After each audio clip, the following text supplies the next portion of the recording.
నమస్కారం, నా పేరు శివ. అందరూ ఎలా ఉన్నారు ఫ్రెండ్స్? ఇవాళ వీడియోలో పీఎఫ్ ఖాతాదారులకి మరొక ఇంపార్టెంట్ విషయాన్ని అయితే నేను చెప్పబోతున్నానండి. వీడియోలోకి వెళ్ళే ముందు ఇలాంటి విషయాలు మీరు మరింత తెలుసుకోవడం కింద సబ్స్క్రైబ్ బటన్ ఉంది, దాంట్లో ఆప్ చేసి మన ఛానల్ సబ్స్క్రైబ్ చేసి పక్కనే ఉన్న బెల్ బటన్ని యాక్టివేట్ చేయండి. అనేది కాకుండా లైక్ చేయండి.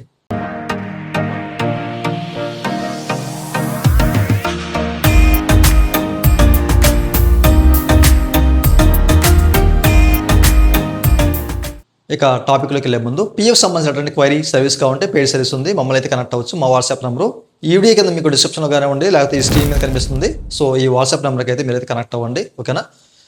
అయితే వీడియోకి వెళ్ళే ముందు మన నిత్య జీవితంలో మనకి ఉపయోగపడే మంచి వస్తువుల గురించి మీకు పరిచయం చేస్తామని చెప్పేసాను కదా. అయితే ఈ వీడియోలో నేను పరిచయం చేయబోతున్న వస్తువు ఏంటంటే మీరు ఇక్కడ చెక్ చేసుకోవచ్చండి, ఓకేనా? పోర్టబుల్ వెయిట్ మిషన్ అనమాట, లగేజ్ వెయిట్ మిషన్. సో లగేజ్కే కాదు, మీ నిత్య జీవితంలో చాలామందికి ఉపయోగపడే ఒక మంచి వస్తువు అనమాట ఇది, ఓకేనా?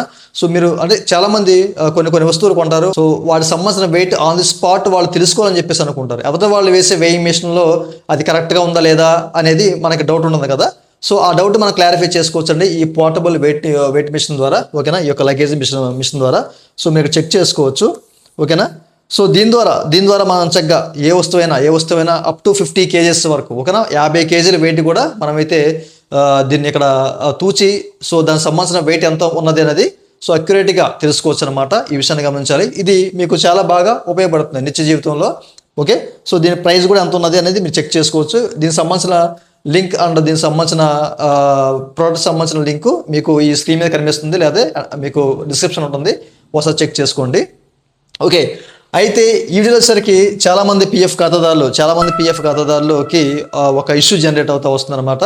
వాళ్ళ పోర్టల్లోకి లాగిన్ అయినప్పుడు ఒక పాపప్ కనిపిస్తుంది, అది మీకు ఇక్కడ చూపిస్తాను. సో మీరు చెక్ చేసుకోవచ్చు. చాలామంది అడుగుతున్నారు దీని గురించి, ఓకే? సో లాగిన్ అయినప్పుడు బేసిక్గా మనకి ఇట్లా ఒక పాపప్ అయితే వస్తుందన్నమాట. ఈ పాపప్ ఎందుకు వస్తుంది? సో దాంతోపాటు ఇక్కడ సూపర్ పెన్షన్ అట్ 58, అలాగే డిఫర్ పెన్షన్ ఆఫ్టర్ 58 అని చెప్పేసి ఇట్లా ఒక 2 ఆప్షన్స్ వస్తున్నాయి. సో మేము ఆల్రెడీ సర్వీస్ చేస్తున్నాము, బట్ మాకు అది వద్దు, బట్ మేము ఇక్కడ క్యాన్సిల్ అని చెప్పేసి క్లిక్ చేస్తే అది మళ్ళీ రీడైరెక్ట్ అయ్యి బ్యాక్ వెళ్ళిపోతుందని చెప్పేసి అంటున్నారు అనమాట. సో కొంతమంది క్లిక్ చేసి ఓపెన్ చేస్తే మాకు ఎర్రర్ చూపిస్తుంది, ఓపెన్ అవ్వట్లేదు అని చెప్పేసి ఇట్లా రకరకాలుగా అంటున్నారు, ఓకే?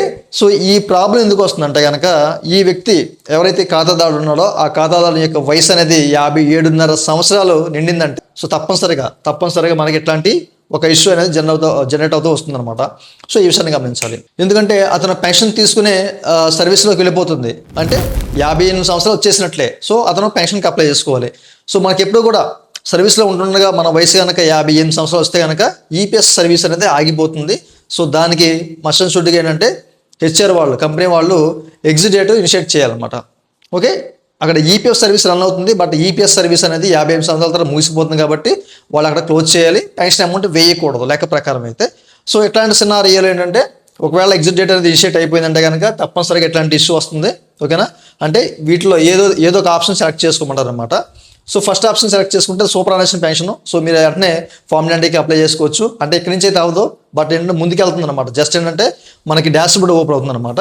సో వీటిలో ఏదో సెలెక్ట్ చేసుకొని మనము చెక్ నార్మల్ పెన్షన్ అని చెప్పేసి క్లిక్ చేస్తే కనుక సో మన డాష్ బోర్డ్ ఓపెన్ అయిపోతుంది అనమాట. సో ఫర్దర్గా మనము మన పిఎఫ్ విత్డ్రా చేసుకుంటాక ముందుకు వెళ్ళిపోవచ్చు అనమాట, ఓకేనా?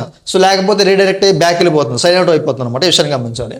అయితే ఇక్కడ మనకి సూపర్ పెన్షన్ అలాగే డిఫర్డ్ పెన్షన్ అంటే నాకు 58 సంవత్సరాలకు వద్దు, నేను 60 సంవత్సరాలు తీసుకుంటున్నాను అని చెప్పేసి అనుకుంటే కనుక సో 60 సంవత్సరాలకి, లేదా 59 సంవత్సరాలు తీసుకుంటానంటే కనుక 59 సంవత్సరాలు అక్కడ మీరు సెలెక్ట్ చేసుకోవచ్చు. మెయిన్లీ ఇష్యూ వచ్చేది ఏంటంటే మీకు కనుక 57.5 సంవత్సరాలు నిండితే కనుక, ఓకేనండి?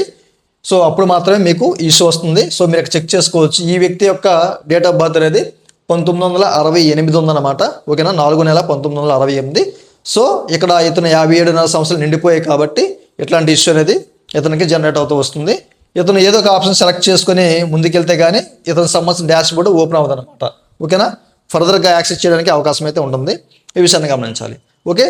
సో ఇన్ కేసు మీకు అట్లాంటి ఇష్యూ వస్తే కనుక మీరు ఫామ్ 10కి అప్లై చేసుకోవచ్చు. చాలామందికి డౌట్ ఉంటుంది, సర్వీస్లో ఉన్నాడు, పిఎఫ్ కట్ అవుతుంది, ఇప్పుడు నేను పెన్షన్కి అప్లై చేసుకోవచ్చు అంటే అప్లై చేసుకోవచ్చు. ఎందుకంటే మనకి ఈపీఎస్ సర్వీస్ అనేది ఆగిపోతుంది అనమాట 58 సంవత్సరాలకి. సో మీరు నిర్భయంగా పెన్షన్కి అయితే ఫామ్ 10కి అప్లై చేసుకోవచ్చు. సో చూసారు కదా. సో చాలామందికి ఎట్లాంటి ఇష్యూ వస్తుంది, మేము ఏం చేయాలి అని చెప్పేసి అడుగుతున్నారు, ఓకే?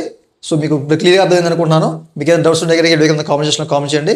అండ్ మమ్మల్ని కనెక్ట్ అవ్వండి కనుక వాట్సాప్ నెంబర్ మీకు ఈ స్క్రీన్ మీద కనిపిస్తుంది, చెక్ చేసుకోండి. ఓకేనా, డిస్క్రిప్షన్లో ప్రొవైడ్ చేశాను. సో వాట్సాప్ ద్వారా మాత్రం కనెక్ట్ అవ్వండి. ఇదండి వాళ్ళ వీడియో. ఈ వీడియో మీకు నచ్చిన వీడియోకి లైక్ చేసి మనం సపోర్ట్ చేయండి. అలాగే ఇలాంటి విషయాలు మీరు మరి తీసుకోవడం కింద సబ్స్క్రైబ్ ఉంటుంది, దాన్ని ట్యాప్ చేసి మన సబ్స్క్రైబ్ చేసి పక్కన ఉన్నట్టు అడుగుతుంది. Thank you for watching and జై హింద్.